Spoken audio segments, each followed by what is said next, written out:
Hey, I'm firearms attorney Gilbert Ambler, and I'm back today with 3 reasons why, even if you live in a state where you are entitled to make your own firearms and to carry your own firearms, you still should not be carrying an unserialized firearm. And I'll tell you at the outset, the first 2 of these reasons are reasons that I have always known, reasons that I've always advised people, make it not necessarily a real legal problem to carry a firearm, but they are definitely practical concerns or practical considerations or things that would make you question whether it's a good idea to carry a homemade firearm. The final reason, however, that we're going to cover is not a reason that I had traditionally thought about, not something that I really thought was a concern, not something I'd considered until recently a colleague reached out to me with this exact type of case going on. And it shows how a prosecutor can take facts and really twist them against you and make your life very, very uncomfortable if this situation applied to you. We're going to talk about these 3 situations or these 3 reasons today. But as always, before we dive into this subject, if you have not yet hit that subscribe button, what are you waiting for? Hit subscribe, like, comment with your thoughts, share with your friends. That way you and your friends can keep getting this important Second Amendment related content. All right, keep in mind, under federal law, it remains lawful as long as you are eligible to possess firearms for you to make firearms. You can make them from scratch. You can go buy a chunk of steel and aluminum and plastic and mill a firearm out, put it together. You can also buy component parts and assemble as long as you're not buying a completed frame or receiver. You can buy a partially completed frame or receiver and do the finishing work yourself and then complete the firearm. Now, many of these firearms don't have serial numbers, and the government doesn't like the fact that they don't have serial numbers. Government doesn't like that because presumably they want serial numbers so they can track down where these firearms are, who owns these firearms. That way, if someday you get the wrong politician in power, they know where to go to take these firearms. And for that reason, not only do many hobbyists enjoy building their own firearms, but they also probably like the fact that the firearms don't possess a serial number because they don't like or don't love the idea of the government knowing exactly which firearms they own. Now, why should you, even if you build and are legally allowed to possess and legally allowed to carry an unserialized firearm, why should you not do so? Well, first concern, again, very, very practical concern, is there's lots of police officers that don't understand that this conduct is lawful.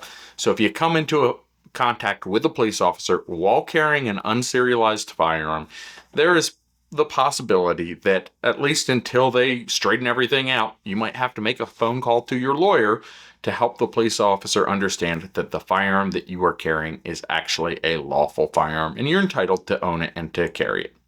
Second reason, and this is just as practical as the first reason, is that if you are involved in a defensive incident involving that firearm, you should feel very confident that if they prosecute you, the prosecutor will try to make you sound like a bad guy by virtue of the fact that you had an unserialized firearm, and you should be concerned that uneducated jurors or even an uneducated judge might hold this fact against you.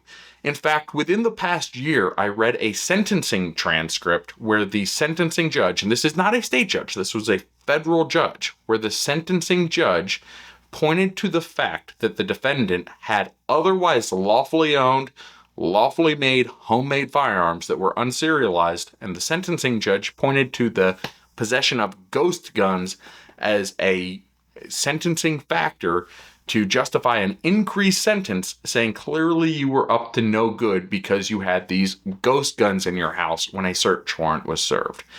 Well, do I think that those unserialized ghost gun firearms demonstrate that someone was up to no good? Of course not. Lawful to own, lawful to make. I don't think it should have been a factor in sentencing, but the judge held it against this particular defendant.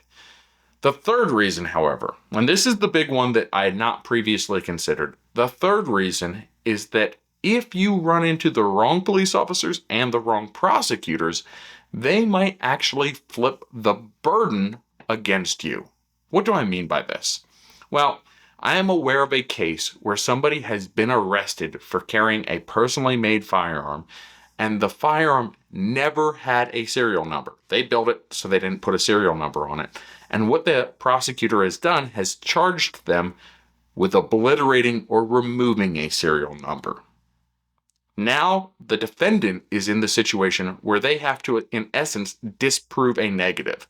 They have to prove that the firearm never had a serial number in the first place, and therefore they didn't remove it. And the prosecutor is going to be arguing, jury, see this gun has no serial number. We believe it used to have a serial number, and the defendant removed it. Now, you would think you would be able to tell file marks, scratch marks, some type of evidence of obliteration. But the point here is that if a prosecutor wants to jam you up, the absence of the serial number enough puts them in a position where they can make at least a probable cause argument to say they're in possession of a gun without a serial number, and we think it used to have a serial number, and they removed it. And I understand people out there are not going to be happy about this argument. They're going to be mad at me for conveying this argument to you. I'm just warning you, there are prosecutors that will take this position and will force you to hire a lawyer and go on the defensive to prove that the weapon never had a serial number in the first place. And also, let's point out for just a second, this is not just a federal issue. Yes, there is a federal law against removing or obliterating a serial number or altering a serial number for that matter.